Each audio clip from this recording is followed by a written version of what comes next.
Lara Hawkins and her husband live with their kids in a two-story house in the Forest Hills neighborhood of Washington, D.C. In 2009, Hawkins lost her job working for a British consulting firm. Looking for ways to pick up extra income, Hawkins discovered she could host short-term guests for a modest fee through a new service called Airbnb. But they would stay in our basement, where one person would be on the sofa, two people would be in the queen bed, we'd have a pull-out couch and a day bed, and the whole family would just squish up. And they didn't care. And the experience they got from it was so different to something you would get in a hotel. Airbnb has seen explosive growth in Washington, D.C., which is among the nation's most transient cities. As we started meeting neighbors and friends who were like, wow, this is so cool, it's been so great for you guys. How do we do it? Oh, we don't want to get involved in all of that. So, along with her husband, Hawkins started Home Suite City, a business managing Airbnb rentals for other hosts. Today, they oversee more than 60 properties. And we just hear these amazing stories of folks that would come to the city, save for sometimes their entire lives, bring their family, and it would be their one trip of a lifetime to DC, and there was no way they could afford to stay in a hotel. Today, a mid-scale hotel room in Washington, D.C. runs on average $237 per night. For about the same price, you can rent this centrally located 4-bedroom historic townhouse, or for $110, this modern basement apartment near Capitol Hill. Or, for travelers on a budget, there's this twin bed in a shared room near Dulles Airport for $16. Hearing no further discussion, all those in favor of the bill say aye. Aye. Opposed? It passes unanimously. On November 13th, with the support of the Hotel Workers Union and the industry's trade group, the D.C. City Council passed a bill that could have a devastating impact on the district's short-term rental market. Airbnb hosts can no longer rent out properties in which they don't reside.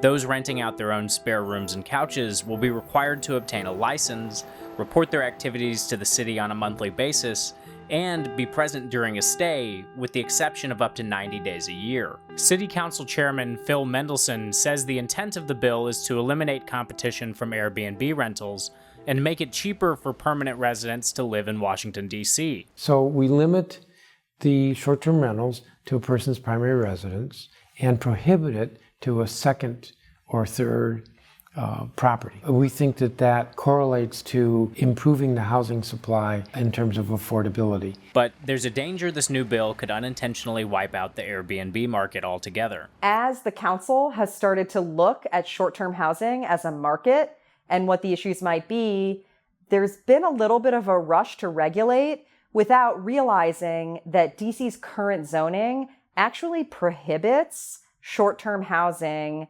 in most zones. Tracy Lowe, a data scientist at George Washington University, points out that even though most Airbnb rentals are already illegal, the city has never enforced the zoning code.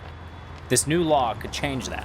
If the city gets involved in regulating Airbnb and requires the platform to register, get a permit, and share data, then they will know where Airbnb activity is happening in the city. And that means that they'll know where there are code violations. If the zoning part of that bill restricts us from renting our basement here in this way, we probably won't be able to stay in this house. The fact that we rent our basement so frequently, it pays 2/3 of our mortgage. All 13 members have asked the Zoning Commission, please, in fact, on an emergency basis, we'd like you to revise your zoning regulations to permit short-term rentals in a person's primary residence.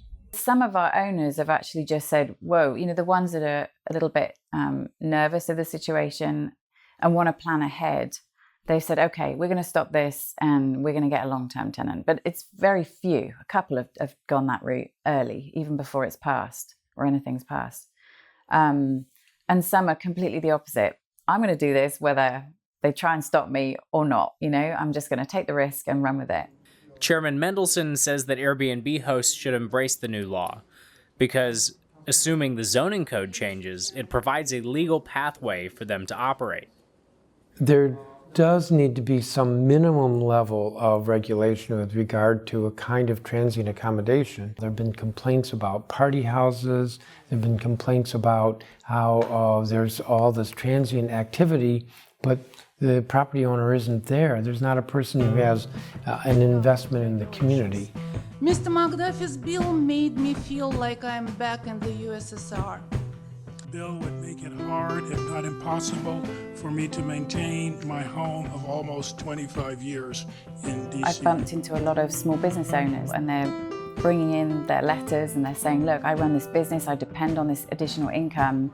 So there's so many stories like that that it just can't be a bad thing.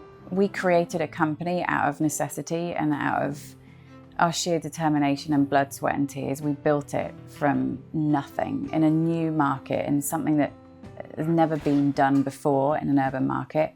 And here we are, and it feels like it's going to be taken away from us. And our business might have to change, but we're going to sure as hell try and keep it going.